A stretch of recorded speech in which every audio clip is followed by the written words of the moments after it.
Left, yeah, there you go, that's good. Alright. Okay, so looking at me, I'm recording. Yeah, okay. Okay. Just relax, it's all good. Looking at my camera in 3, 2, 1.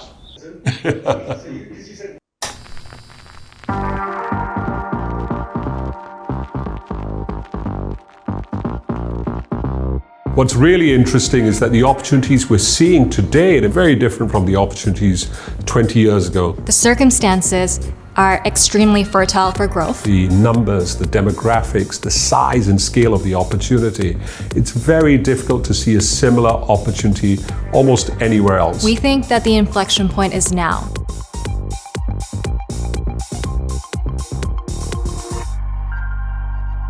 The events of the last 18 months have helped to accelerate the needs of consumers and the ability of businesses to deliver utilizing technology, utilizing lots of different platforms, whether it's in e-commerce, whether it's in digital banking, whether it's in clean energy.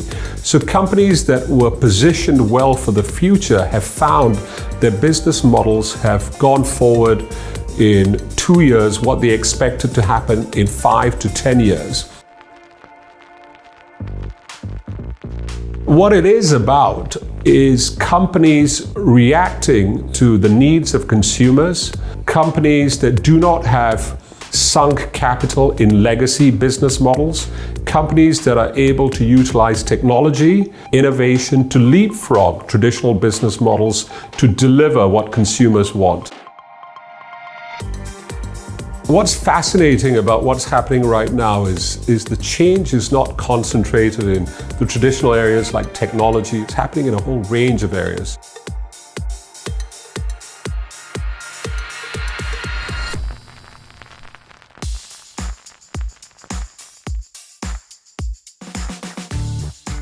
Today, one of the biggest themes that we're seeing out here in Asia is the mobility and the electrification of the transportation sector.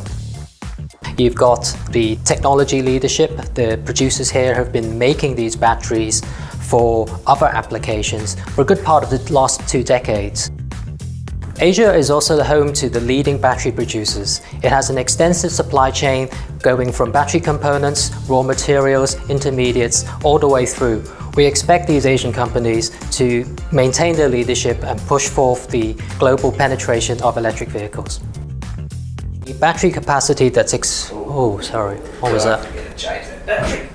Sorry, we're having battery problems.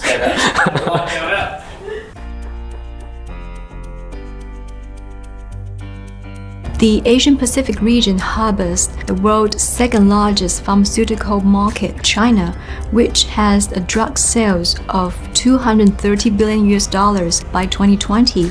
And it will register a growth of 5 to 6% for the next few years. Chinese biotech is no longer a pure fast follower.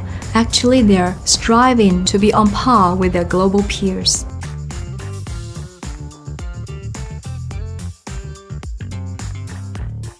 One key area that we are excited about is retail. We see online retail as a big opportunity for retailers in Latin America and specifically in Brazil, which is the biggest market. Yeah, sorry about that. That's right, no worries.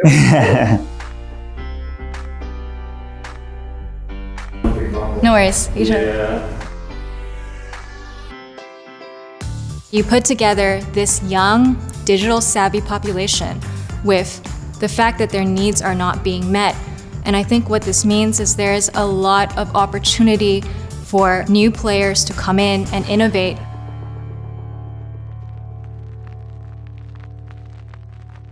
The scale, again, is very different from what we've seen in other parts of the world. If you look at Southeast Asia, it's a population of 600 million people. If you look at India, just the population under 35 is about 800 million people.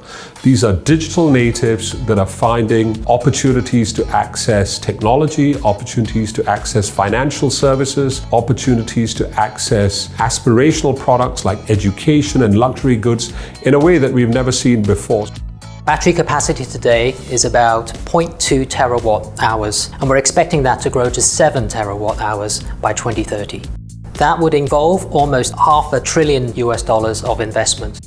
In terms of penetration rate, the biologics drugs in China only accounts for less than 20%, whereas in developed countries in the US, the penetration rate is around 44%. The penetration of online retail in Brazil is 10%. That's half of what the penetration is in the US and a third of what the penetration is in China and the UK. You can see the very rapid growth of internet users in the region and how quickly that's changed. In 2015, we had 250 million people using the internet. This has grown to over 400 million by the end of 2020.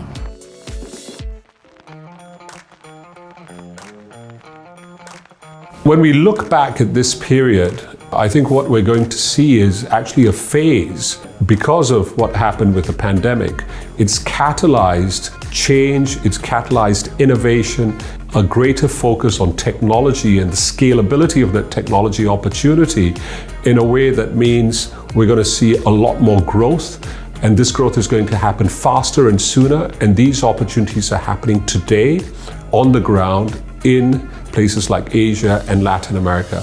I gotta have my notes back on that one. Sorry, it is a completely different section. Yeah. Sorry. That's okay. Demand for electric vehicles is growing at a 25% compound annual growth rate over the next 5 years. We're actually seeing batteries grow in excess of that, more like 35%, 40% over that period. In China, the biotech industry is about $60 billion by the end of 2020. According to our projection, this market will be more than doubled to reach $128 billion by year 2025. The companies here have the advantage of looking outside, mainly into the developed markets, and seeing what has worked there, so they can kind of leapfrog to the winning solutions that were adopted in those markets. We think that the fintech opportunity is attractive because, firstly, we're seeing very rapid growth from a low base. We think that digital transactions will more than double by 2025. We think that digitally facilitated loans will more than quadruple. When we look at the opportunities around the world, we are finding very interesting, very unique growth opportunities, really in a whole range of places. So yeah. Give me 5 reasons why. Is that okay? Fantastic. Yay! We at Franklin Templeton have been looking at emerging markets for over 30 years. I think it's a very interesting time to be looking at the emerging world today. The breadth of opportunity, the growth that we're seeing, the innovation, the sustainability of the business models, the much stronger institutional resilience. When you put that all together with the numbers, the demographics, the size and scale of the opportunity, it's very difficult to see a similar opportunity almost anywhere else. I think the future is looking very, very attractive for emerging markets.